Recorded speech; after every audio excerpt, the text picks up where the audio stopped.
see.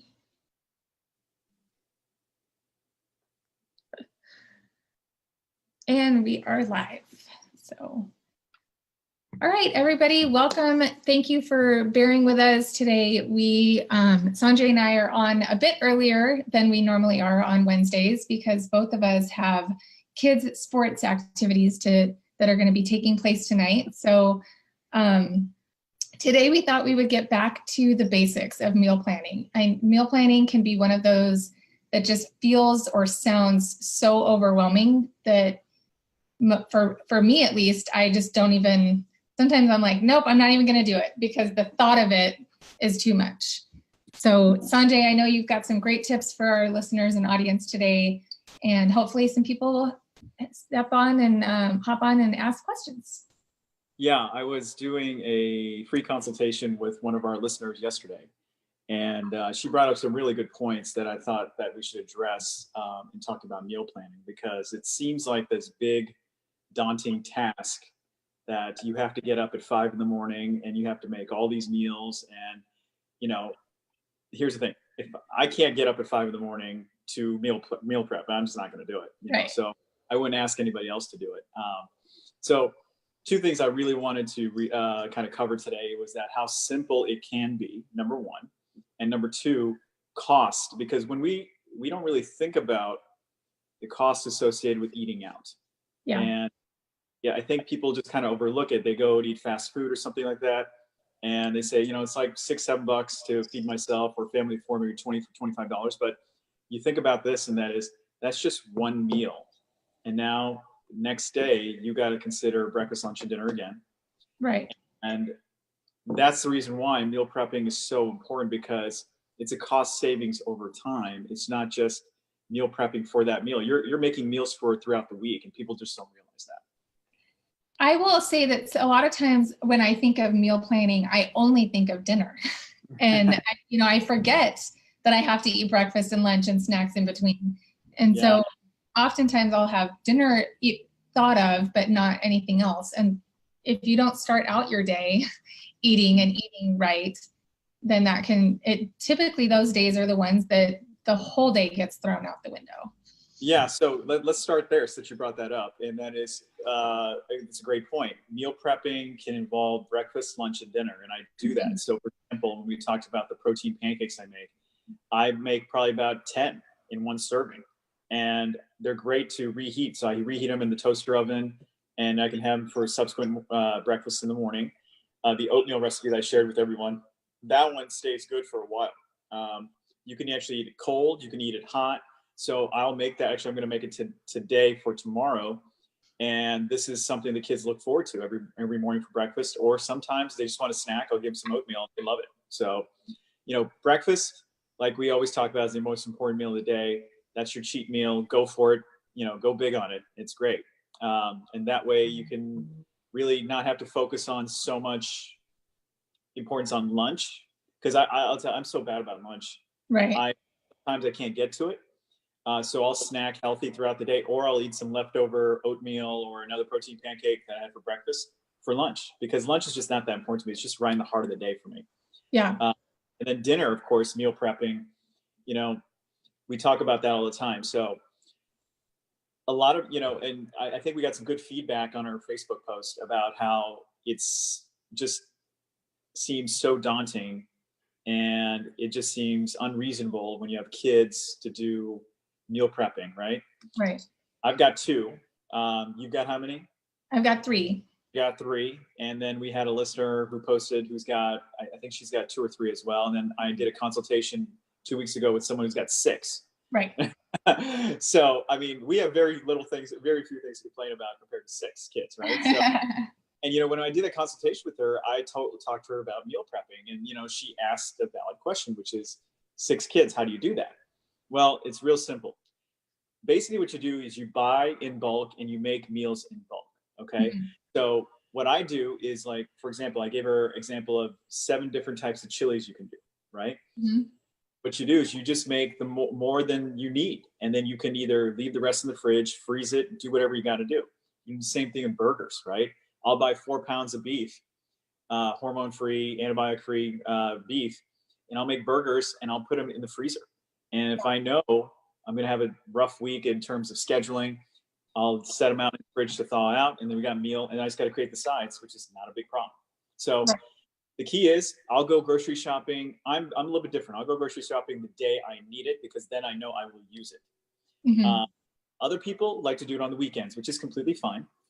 And you can buy for 2 or 3 days at a time. I'm not saying go grocery shopping for 7 days worth of food. I'm saying go for 2 or 3 days, because you will have leftovers, and people should understand that leftovers are just as good the next day as they are the first day you eat them. Sometimes even better, because the flavor is melded, and, you know. Yeah. And, you know, if you're a control freak about your food like I am, you know what? I know exactly what I'm going to get out of it. I have no hesitations, and I don't have to think about it, because one of the biggest challenges I have is there'll be days where I'm caught off guard, where I didn't meal prep, and it's like 6 o'clock and I'm thinking, what am I going to eat? And I'm looking at all the choices, and everything in the restaurants close by me just does not look good. I mean, it's got too much of this, too much of that. And then I'll just choose the lesser of all evils and go with that. But I'm just not happy about what I'm eating at that moment. So, you know, meal prep, it does not have to be daunting. If you just think about it in a 3-step process, which I'll break it down, which is number one. Taking notes. Hold on. Yeah, absolutely. Number one, pick a day that you can go together as a family to go get your groceries. Okay, because that makes it fun. You're including everybody in the process. Make it a family event. Okay, number one, make it a Saturday, make it a Sunday, or if you have the luxury of doing it on a weekday, do a weekday. So pick a day and have a plan. Just don't go in the grocery store and say, we need this, we need this, we need this. You walk out spending $100 more than you need to. Okay, so have a plan and think about 2 or 3 meals that you can make, that you can keep, that you can eat over for the next 5 to 6 days. So you're only meal prepping right there with the 2 to 3 meals. That is a big mistake I made when I first started meal planning, was thinking I had to meal plan for 5-7 days out of the week. And it was so overwhelming. And then half the time the stuff would go wasted because I didn't get to it the rest of the week. No, that's a great point. I do for some of my clients who need that extra kick, I put out a post probably about a month back where I did all the meal prepping for one of my clients. He just could not get to it. And I made 21 meals in the span of 7 hours for him. Wow. And, yeah, it was some work, but you know what? What I told him was, by the way, you're going to be repeating some of these meals. You know that, right? And he said, no, that's fine. And I said, if you can realize that, wrap your head around that, guess what? You can do this on your own as well. So that's the key. Meal prep for 2 or 3 meals, just plan to eat leftovers. And it makes it real simple. Okay. And then in between, if you have to go out, or if you want something from a restaurant, you can do that without breaking the bank. Right. And it's one time and not 3 times. Yeah. Cost associated with meal prepping, you will find, is much less than going out to eat every day, even if you eat the cheapest fast food. Right. Because you don't have leftovers. Katie said, yes, I'm so bad at meal planning. And Jane said, that was me on the consultation. We talked about the grocery stores being far away and how when I last minute shop, I end up spending more and not buying anything with nutritional value because it's rushed. And if you go to the grocery store hungry, I guarantee you put stuff in the cart that is not meant to be there. Well, they expect you to come in hungry so they can upsell you, right? So exactly. So that's step one, is pick a day with the family, have a plan. Okay.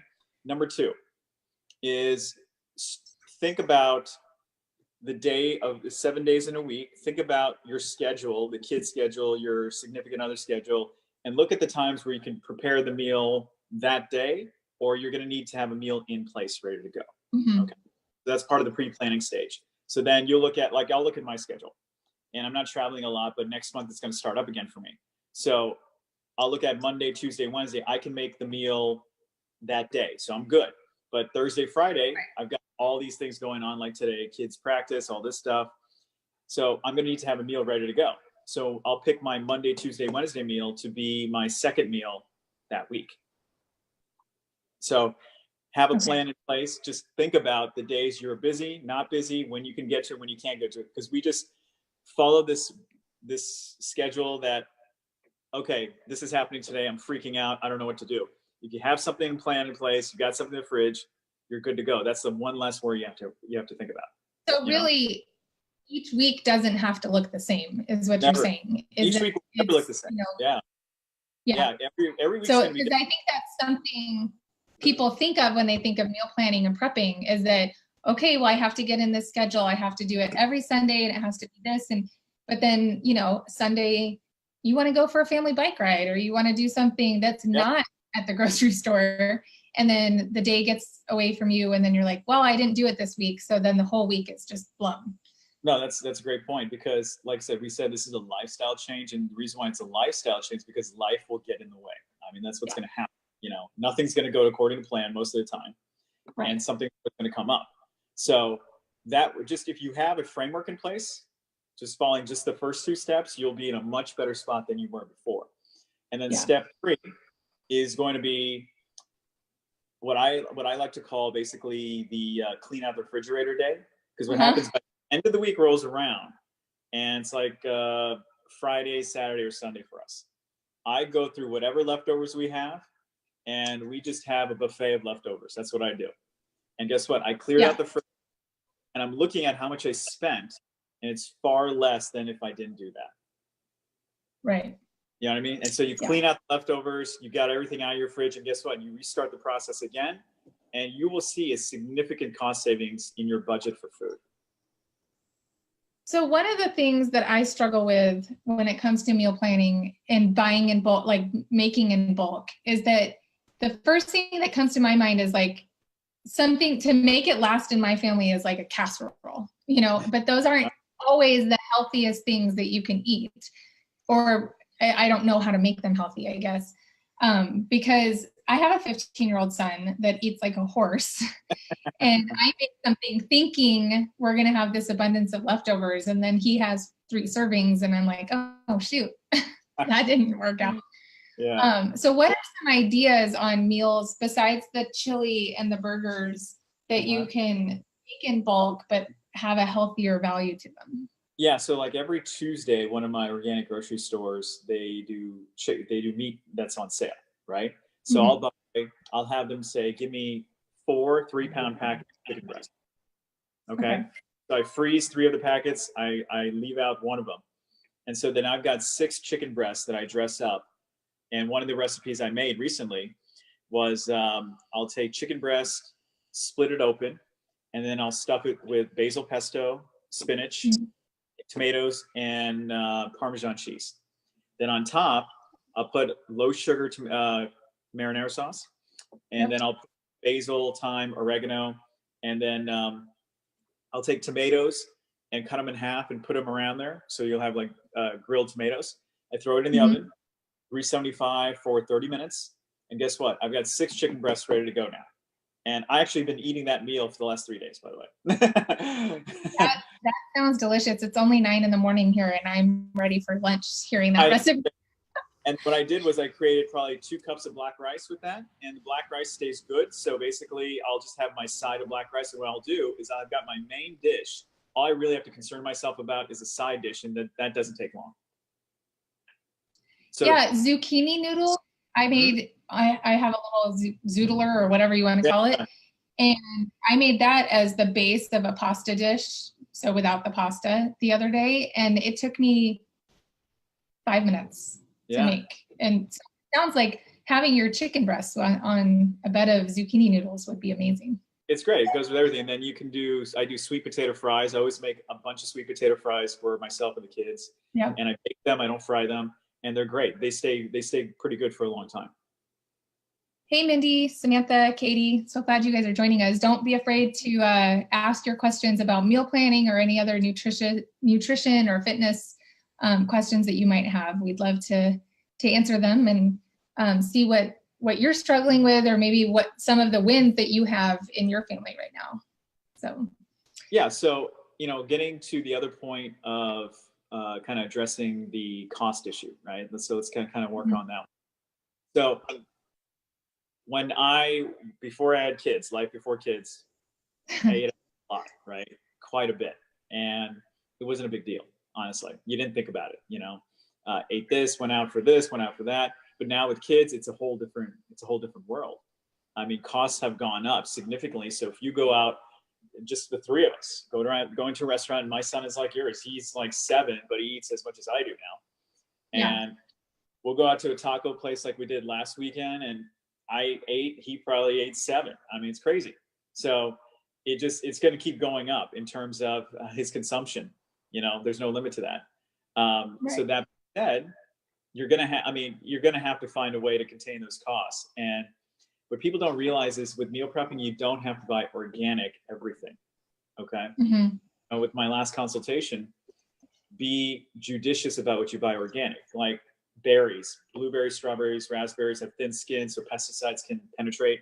Go organic on that side. But a cost-saving tool for that is if you're going to make the oatmeal recipe I sent you, buy frozen organic berries. They're much cheaper. All right. You don't have to buy fresh. They're frozen organic, just as good. And then when you're ready to add them in your oatmeal, put them in your oatmeal, they'll cook off, and it's just fine. You saved yourself probably $15 right there. Right. You know? Yeah. We love organic frozen berries in our house because you can't get them fresh here, even if you wanted to. It's just not, even when they're fresh, they're not fresh by the time they've made it here to Alamogordo. What are some other, so berries you can buy organic, frozen. What about meat? So meat's a little bit of a tricky one. So if you got a farmer's market or a butcher shop that you trust, they are usually a lot cheaper, and they can give you specific select cuts, right, that you want. Okay. So I'm blessed to have one. If I want steak close by, I know I trust them. But, you know, if you don't have that luxury, then what I do is I usually find the grocery store that's got meat on sale. So I'll buy in bulk. So every Tuesday I'll go get my ground chicken breast. I'll get my ground chuck. And if lamb is on sale, I'll get lamb as well. And just buy in bulk and freeze it. That's what I do. And I thought the night before of the day I'm going to use it. And when it's sitting there thawing out, guess what? I'm going to use it. I'm not going to let it go bad. It's going to happen. You know? So that way, that's another incentive for me to use it. Right. So, you know, there's a number of, you know, do you have to buy grass fed? You have to buy all that. You know what? At the end of the day, you are taking a bit of a gamble when you eat meat anyways. Let's just be honest with you. Okay. There's a new report that came out that said all the chicken meat we're contains arsenic because there's arsenic in the livers of the chickens. And the FDA said it's an acceptable amount. And, you know, here's the thing. There's so many things we don't know that's coming out, right? Are you putting yourself at risk when you go to the grocery store and you buy meat that's prepackaged? Yes, you are. That's just a fact. Okay.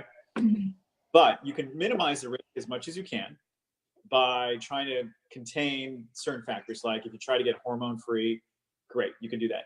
Grass fed versus non-grass fed. You know, if the grass has been sprayed with chemicals and the cow's eating the grass, where do you think that's going to go? Right. So people don't think about that either. Right.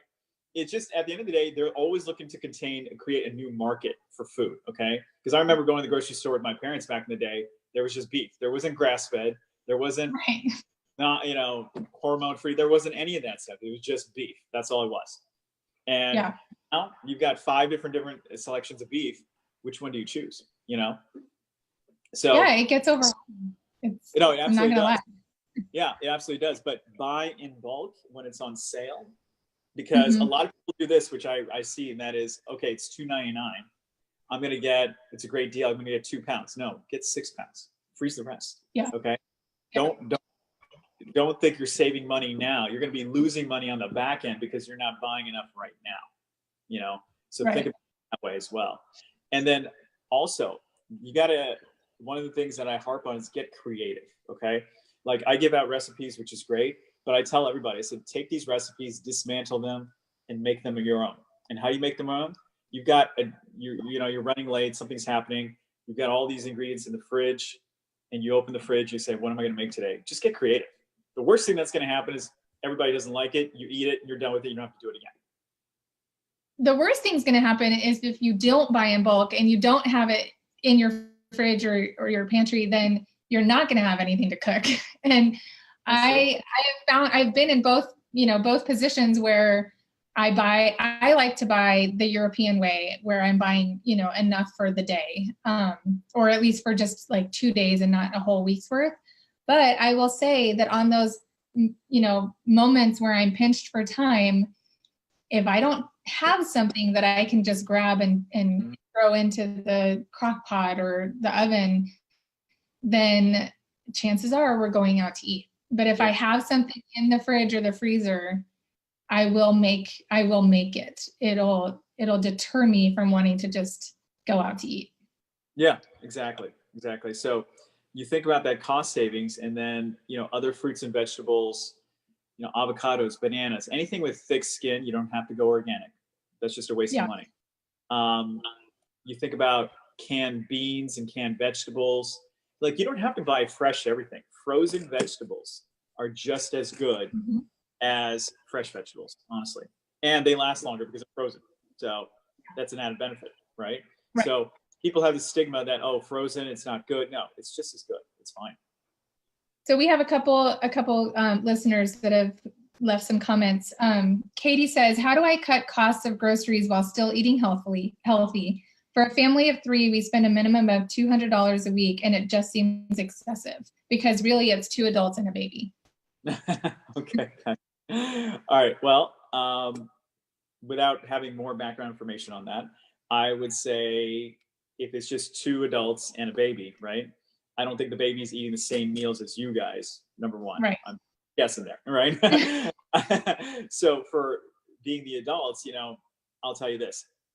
Baby food is expensive. I mean, if you're spending money on baby food, it's expensive because we made our own baby food. That's what we did.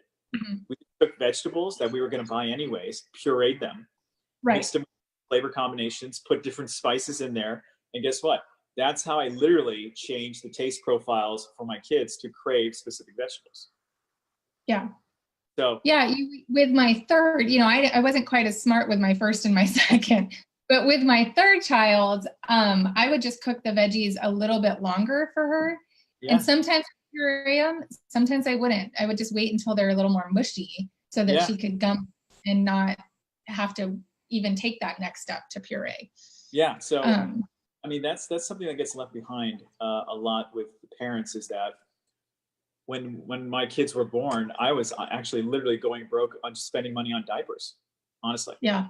We had two kids, boy and girl. They were premature, 3 weeks premature.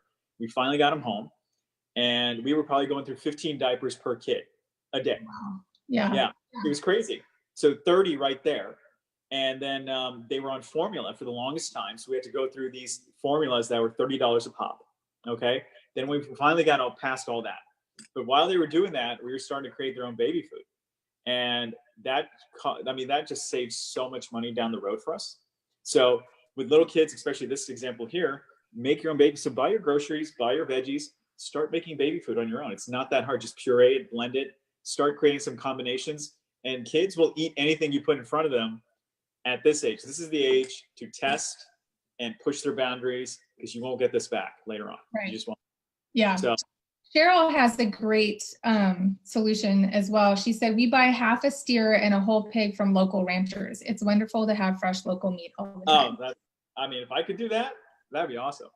Well, and there's a lot of people will go in on a steer or a pig or, something together too. So if your family is not going to hit, half of a steer or whatever in the time that, if you don't have the space to, freeze. Yeah, exactly. Yeah. And there's a lot of families out there, and I know there's Facebook groups out there where you can get in on like a co-op doing that, that kind of stuff. Katie said she eats our meals and I make our own purees. So easy. I should say she's a toddler now. No, it's good. And just to address that question a little bit more is think about, you don't have to buy organic on everything. Number one, just kind of like we reviewed. Number two, now she's a toddler, so she could probably start eating more solid foods, right? Mm-hmm. And you're going to get close to that age where, you can make the same meal for her as you and have her start doing that, because then you're setting the example. You're not making separate meals and you're all eating together, so you can have leftovers together. So you're going to get to that point, if you do the work in now, that you're going to, at that point, you're going to see that convenience is going to be better for you and cost is going to go down. Right. I'd also like to add when, when my husband and I we were spending an excess amount in groceries. Like it was ridiculous between our grocery bill and then our eating out bill. Half his paycheck was going to food. And you're like, oh my gosh, I don't even have anything to show for it other than I'm constantly hungry.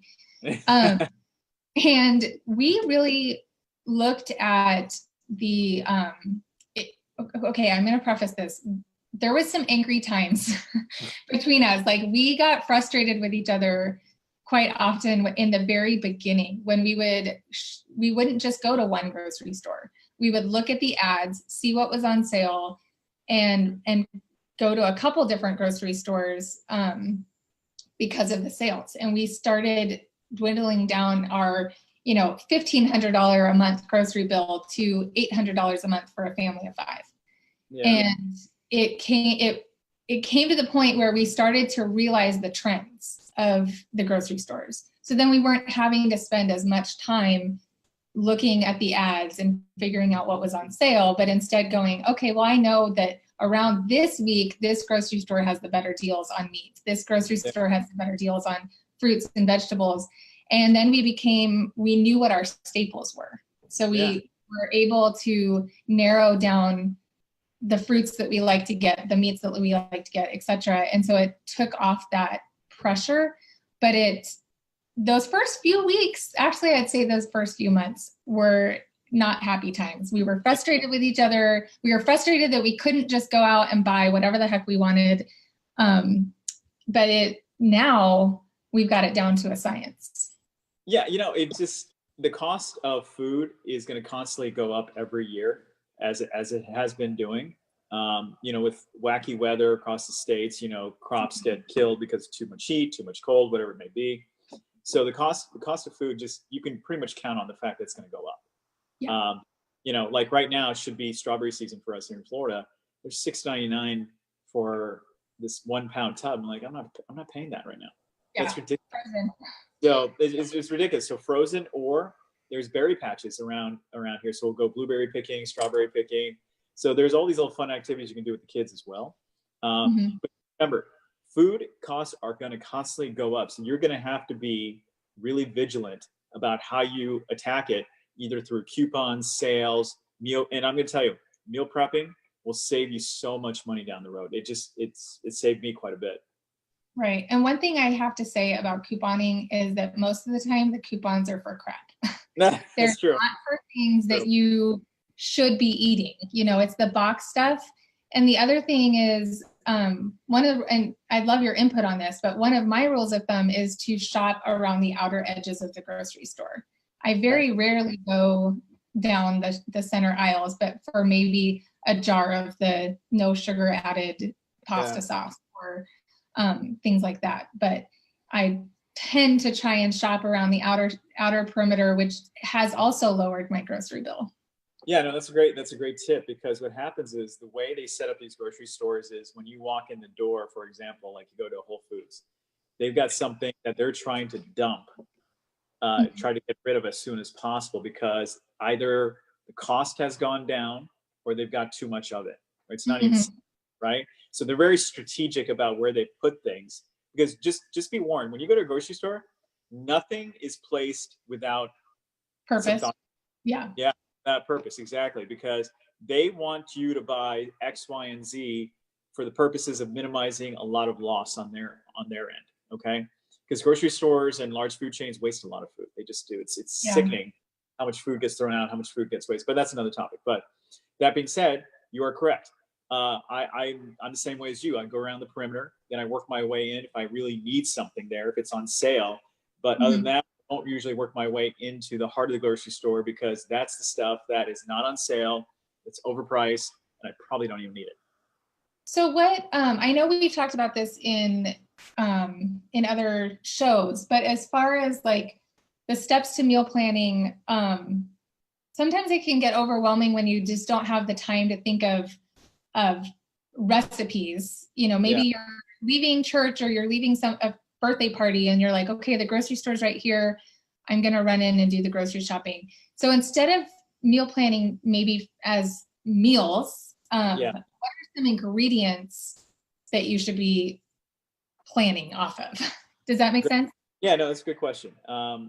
And that brings up to another point. When I did my consultation yesterday, I said, is it required for you to eat meat every day?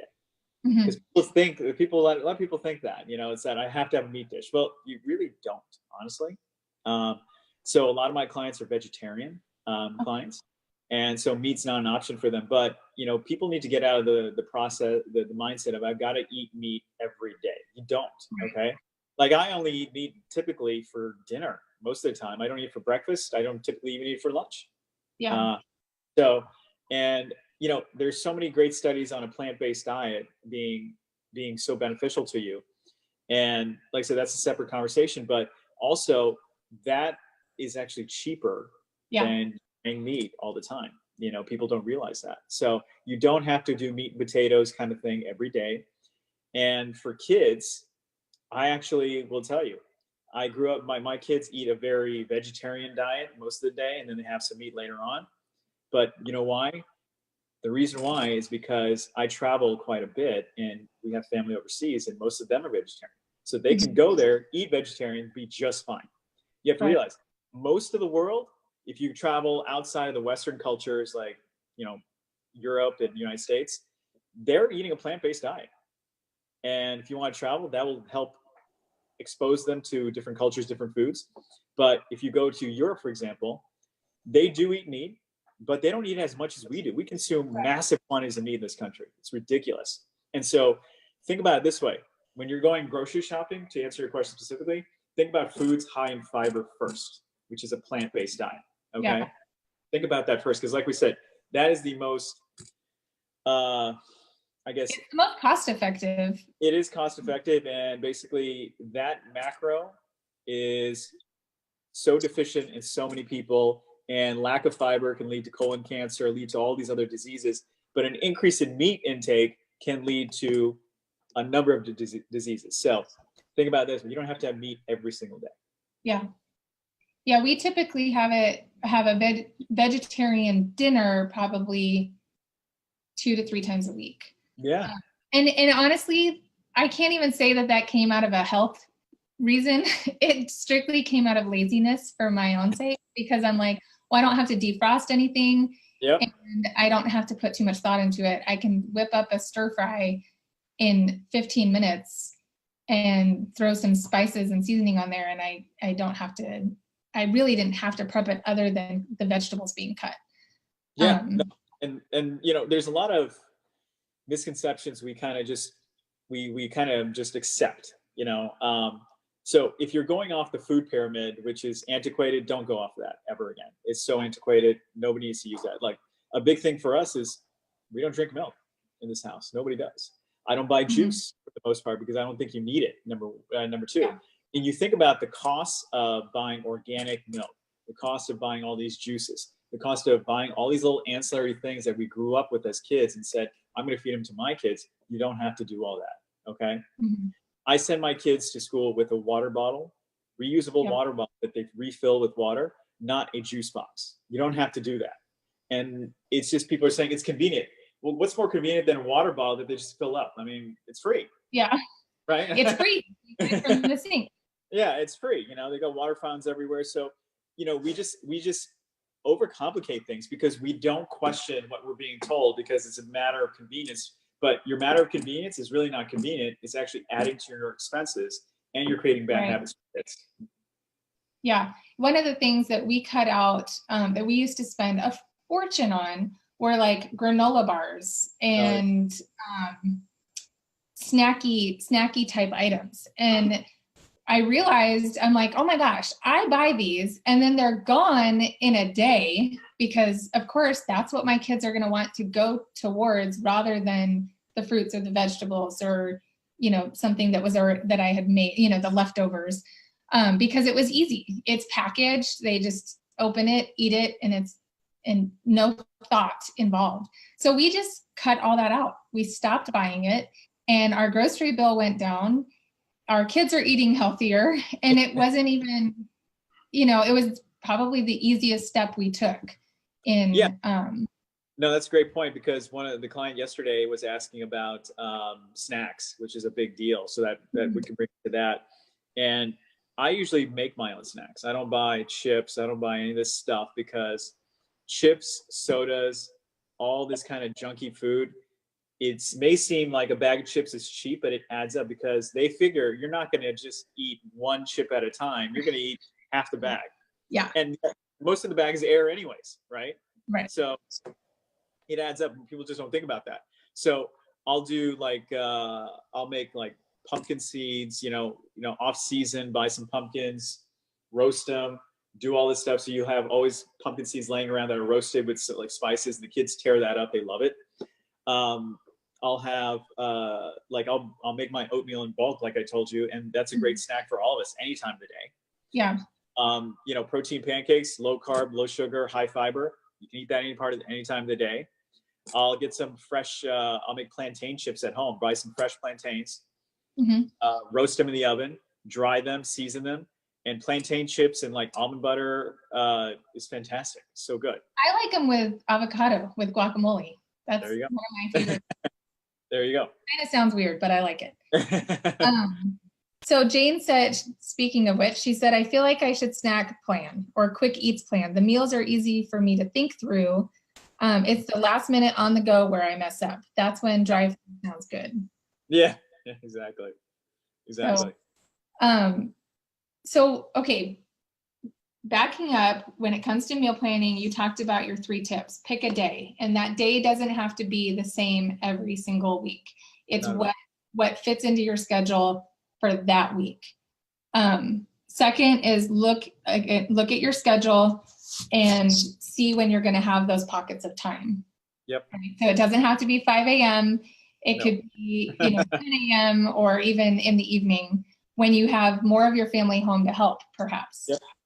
Yep. And then number 3, clean out the fridge day. A couple of our listeners said that they often do that. They call it buffet day. Yeah, same here. Yeah. And so when it comes to, I feel like we did spend quite a bit of time on the heavier meals, like the dinner time prep. Yeah. But what about those, you're saying it doesn't have to take 7 hours on a Sunday to meal prep. So maybe what if you broke it up into, on this day I have an hour, so I'm going to prep our snacks for the week, or I'm going to prep our lunches for the week. Like what's some of your advice? And that's the thing, everybody's going to be different, right? Like on the weekends when I have the kids, basically we like to do it together. So my daughter's really into the breakfast, my son's really into lunch, and then I can handle dinner. So they'll plan with me. And then we'll sit down together and we'll just knock out maybe 2 or 3 meals, like on a Saturday or something. Yeah. And on the weekdays, it's hard for me to get to it. But if I do have a little pocket of time, I'll make a little bit of extra food, and that will carry me over to the next week. So is there a right answer for me to tell you? No, there's not, because it's going to be different for everybody. Your schedule's different. Everybody just thinks differently. So you got to do what fits best into your schedule that addresses your specific need. Right. For some, it's I eat 7 times a day, so I just need a number of snacks, so that way I have to go out. Okay, focus on that. Focus on your little snacks that you need. So for others, it's dinner. Focus on dinner. For others, it's breakfast. I don't get time to eat lunch or dinner. Okay, focus on your breakfast then. Make it a monster one so that you don't have to worry about lunch and dinner so much. But you can have lunch for dinner, dinner for lunch, breakfast for lunch and dinner. It's possible. You can do that. I've done that many a times, and you know what? It works out. I enjoy it. Yeah, I think as a society, we tend to overcomplicate things. And for example, for lunch, oftentimes the easiest thing to do, and I grew up going to Spain a lot as a child, and you never had a lunch, like your lunch every day was salad. It was like 3 hours long, right? Yeah, but it was salad. It was just a bunch of fresh vegetables, homemade dressing. And it was, salads are easy. And, I hard boil a couple of eggs in my Instant Pot. I just make it easy, and I do it in there. And then I just chop up an egg to go on the salad in the middle of the day. And then the veggies are already there. I didn't have to really do anything for them. We do cut our veggies up when we get them home from the grocery store. and store them in containers because if they're already cut, I'm more likely going to eat them than if I have to peel the carrot every single time I go for it. Breakfast I'm still working on. That's still a work in progress in my household. But I will say oatmeal has become, for someone that hated it for so long, it has become a staple. And adding those frozen berries and the cinnamon and the apples has made a world of a difference. I like having that difference in texture. Yeah, exactly. So again, going back to the basics, we overcomplicate things. So try and look at your schedule from a more simplified manner, as opposed to I have to create 7 meals out of the week, dinners plus lunch plus breakfast. You hone in on one thing that you can change, or one thing that you can add into your meal plan. Yeah, and here's the thing. So when you talk about changing the way you eat, right? And I talk to clients about that, I say, we'll make incremental changes, right? So you don't have to go all in the first week. You don't have to do that. But if you want to do that, you can, obviously. So make one change, which is, okay, I'm just going to meal prep maybe 2 lunches this week and see how that goes for me. Okay, do that. Or I'm going to meal prep a couple of dinners this week. Okay, do that. Pick something that you can do right off the bat that seems fairly easy, and then see how that goes. Was it convenient for you? Did you save some money? If so, if you're checking the boxes, yes, continue on. Do some more.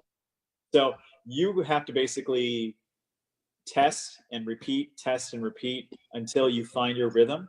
And once you find that rhythm that works for you, like I found my rhythm a while back, and now I know exactly what I'm going to do every Tuesday. I got to go to the grocery store and buy these things. Okay.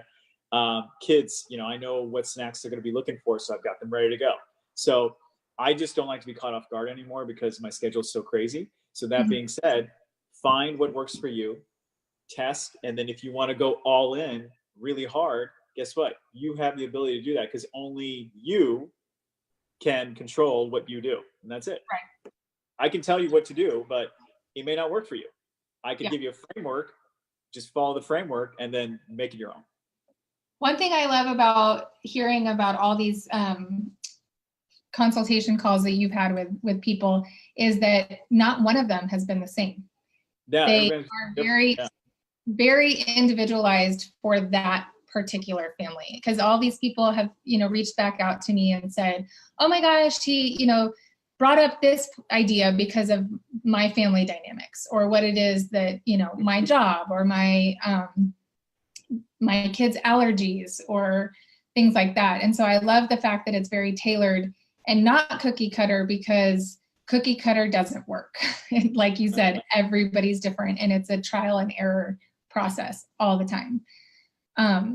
So that being said, I really, my brain is always turning on these Food Talk lives, because food is our life. Every decision we make really revolves around food. It really does. Like the entire day is revolved around food. When we go on vacation, we're thinking about where we're going to eat. The minute the kids get up in the morning, it's you need to eat breakfast so you can get ready for school. I need to pack your lunch so you can take it to school. And then it's dinner time. So like our day is strongly revolved around food. And what I hear over and over and over again through our conversations is that having a plan doesn't mean it has to be an intricate, off over the top plan, but have a plan, and then set time aside to execute it. Yeah, no, keep it simple as possible. Exactly what you're saying. Because here's the thing, I'm never going to share an idea that I'm not going to do myself. So, when I was back in my days of training really hard, and because I used to compete on a higher level in martial arts and stuff, I would get up at 5 a.m. I'd eat something, I'd do all these different steps, eat throughout the day, all this stuff, and just have regimented meals and stuff. But you know what? I'm not doing that anymore. I don't need to do that anymore. Got kids. It's a whole different life. So that being said, nobody most people, I would say, are not going to do that. But if you want to take it to a whole new level, you can do that. And we talk with and work with clients who do that, and I'm happy to share ideas with them. But for the majority of us, life is so complicated with kids, work, family, travel, vacations, whatnot. That's the time where you just have to go, okay, we got X amount of time, X amount of dollars, X amount of availability during the day. Let's keep it as simple as possible so we can enjoy the day, not have to worry about food. Because I'll be honest with you, like today, I'm going to be eating leftovers with the kids, and I'm not going to even think about cooking. And that's a huge burden off me, honestly. Absolutely. Huge burden off me. Absolutely. Well, awesome. I think bringing it back to the basics and kind of cutting through that overwhelm and anxiety when it comes to meal planning was a great way to start off our Wednesday. Do you have any final words and anything that you'd like our viewers and listeners to take into action as we? Yeah. What I would say for everybody is to try and think of one small incremental change they want to try and make for themselves. So whether it be, okay, I have really rough time with lunch, or I have really rough time with breakfast, or I have really rough time with dinners every Thursday or Wednesday. Think about the thing that really just bothers you, that always gets in your way, and just make one small incremental change that you are going to do to address it. Whether it be, okay, I'm going to meal prep just one meal, and that taken care of, done. Okay, so think of something really small or really big you want to change. Make that change, and then hopefully in the next conversation we have on Wednesday, people can kind of share that incremental change and see how it worked out for them. And their ideas, guess what?